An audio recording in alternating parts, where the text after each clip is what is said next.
Well, good morning and welcome to lesson 134. Let me perceive forgiveness as it is. This is a crucial lesson. It's a long one too. This is one of the three pages to read here, so try and stick with me. I've just been finding lately that my own personal need for forgiveness is something that's coming up again. I mean, it always is, but in a very condensed way, and being fairly empathetic. I've been hearing stories about the illusion, about the dreaming, about what's going on in the world at the moment, 2021, and allowing those stories to permeate whatever there is left of my consciousness without trying to defend myself. And it's been bringing up a lot of fear of death, fear of anticipation, I guess, of the future and things like that, which is awesome. That's what it's supposed to do. It's not a bad thing.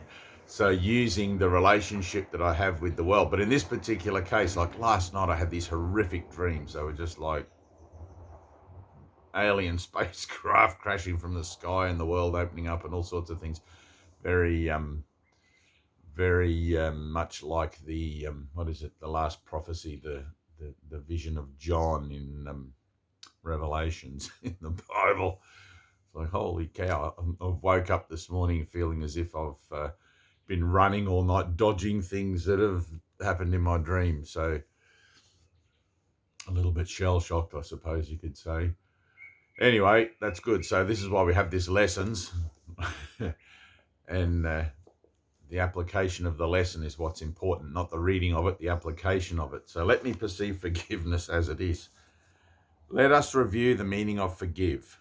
All right? It's not about the worldly meaning, for it is apt to be distorted and to be perceived as something which entails an unfair sacrifice of righteous wrath, a gift unjustified and undeserved, and a complete denial of the truth. In such a view, forgiveness must be seen as mere eccentric folly, and this course appeared to rest salvation on a whim. This twisted view of what forgiveness means is easily corrected when you can accept the fact that pardon is not asked for what is true. It must be limited to what is false. It is irrelevant to everything except illusions. Truth is God's creation, and to pardon this is meaningless. All truth belongs to Him, reflects His laws, and radiates His love. Does this need pardon? How can you forgive the sinless and eternally benign? The major difficulty that you find in genuine forgiveness on your part is that you still believe you must forgive the truth and not illusions. You conceive of pardon as a vain attempt to look past what is there. You overlook the truth in an unfounded effort to deceive yourself by making an illusion true. This twisted viewpoint but reflects the hold that the idea of sin retains as yet upon your mind as you regard yourself as this body. Because you think your sins are real, you look on pardon as deception, for it is impossible to think of sin as true and not believe forgiveness is a lie. Thus is forgiveness really but a sin like all the rest. It says the truth is false and smiles on the corrupt as if they were as blameless as the grass, as white as snow. It is delusional in what it thinks it can accomplish. It would see as right the plainly wrong, the loathsome as the good. Pardon is no escape in such a view.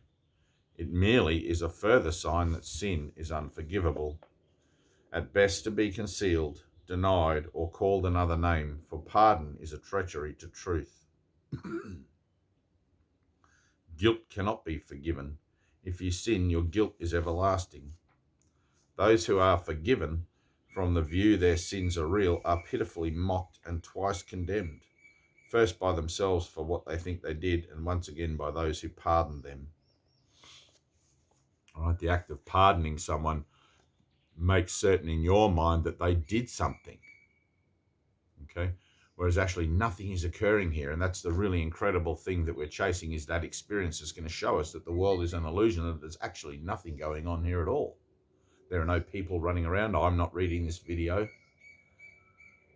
It's impossible to believe that without the experience. And having had that experience, I find it impossible to believe the world is real, but yet I have this residual karmic kind of cellular thing that is still,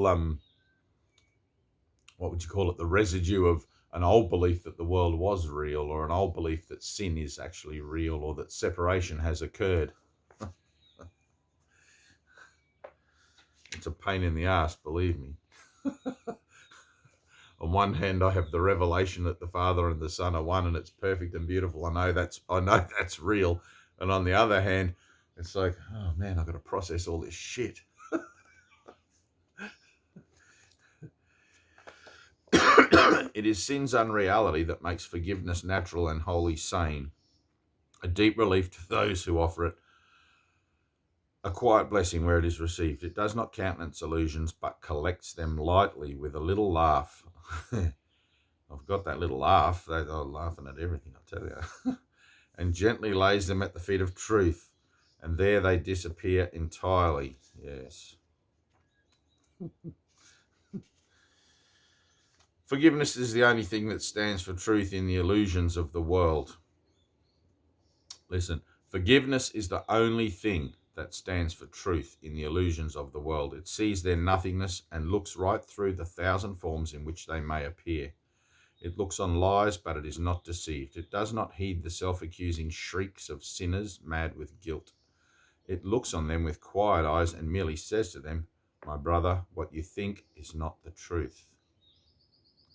The strength of pardon is its honesty, which is so uncorrupted that it sees illusions as illusions, not as truth. It is because of this that it becomes the undeceiver in the face of lies, the great restorer of the simple truth. By its ability to overlook what is not there, it opens up the way to truth which had been blocked by dreams of guilt. Now are you free to follow in the way your true forgiveness opens up to you. For if one brother has received this gift of you, the door is open to yourself. There is a very simple way to find the door to true forgiveness and perceive it open wide in welcome. When you feel that you are tempted to accuse someone of sin in any form, and remember sin, error, same thing, in any form, do not allow your mind to dwell on what you think he did, for this is self-deception. Ask instead, should I accuse myself of doing this? There by the grace of God goes I. Thus will you see alternatives for choice in terms which render choosing meaningful and keep your mind as free of guilt and pain as God himself intended it to be and as it is in truth. It is but lies which would condemn. In truth is innocence the only thing there is.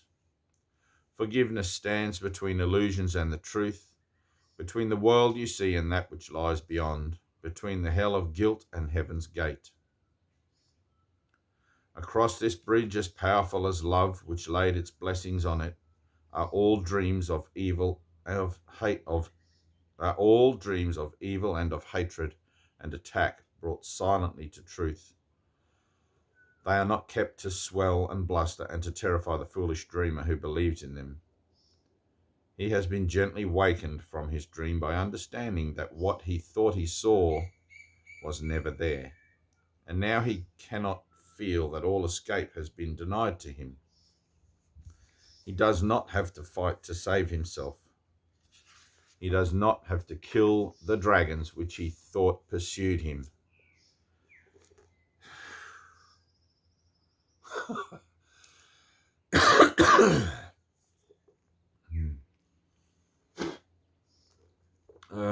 Boy. Nor need he erect the heavy walls of stone and iron doors he thought would make him safe. He can remove the ponderous and useless armour made to chain his mind to fear and misery.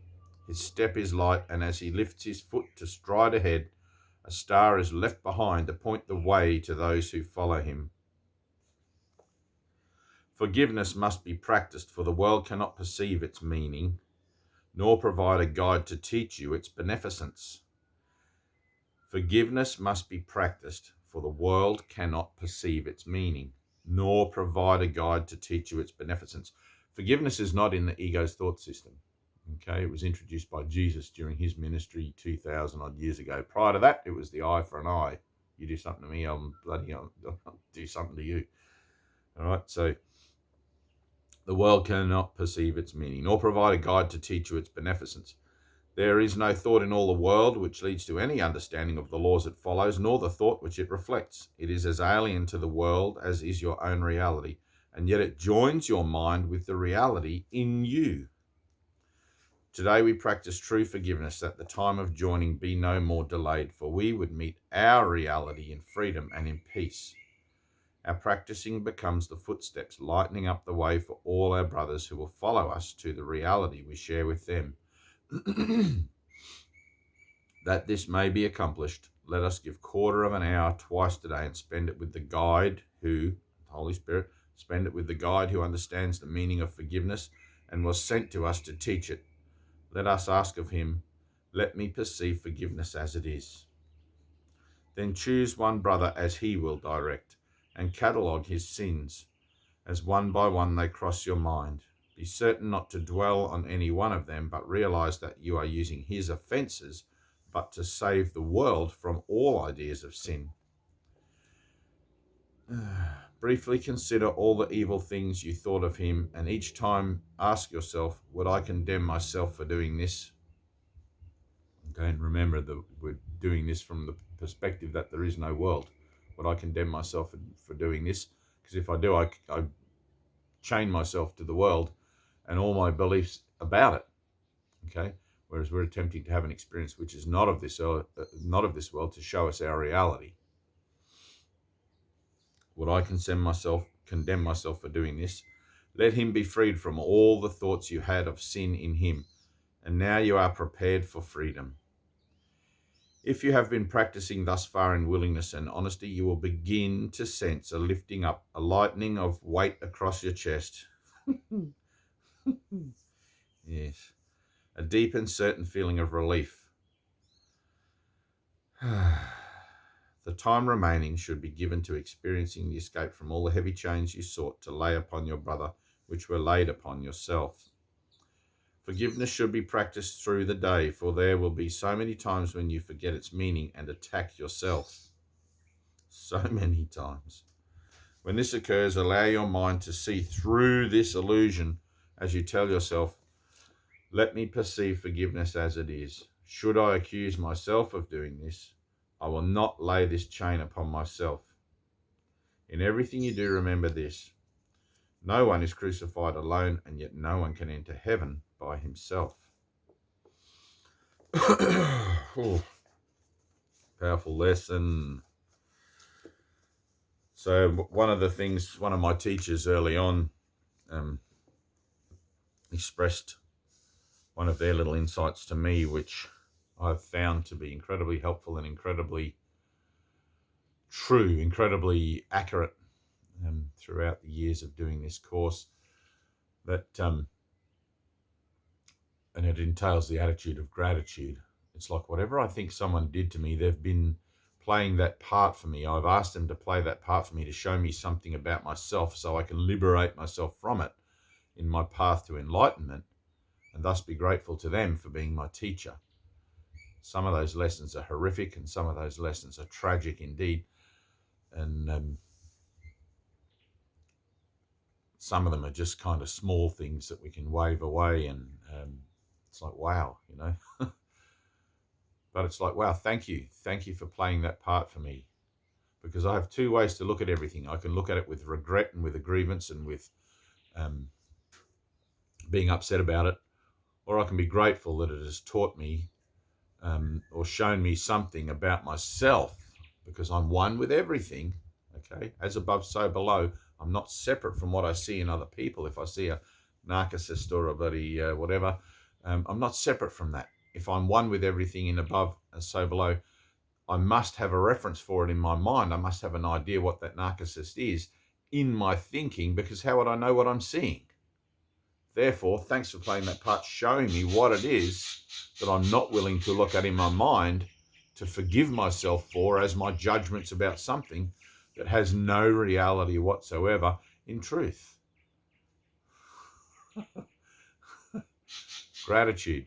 And for me, that gratitude, finding that gratitude point is, and it's got to be honest, gratitude is the proof of the pudding, the proof that I have forgiven. Right? And believe me, I've had many times where things going on, and it seems to be you want to hold that grievance and you want to get justification for what you think is wrong and been done to you and all these sorts of things. And it's like, no, I've chosen a new path now, and I've sworn to it, and I've made that decision, and I'm remembering that I've made that decision every day. Not only in the recognition that everything is temporary anyway, what the hell am I trying to defend, but also in the fact that peace and love amongst fellow beings and living things it's what I want. It's what I want. It's my natural. It comes from my heart.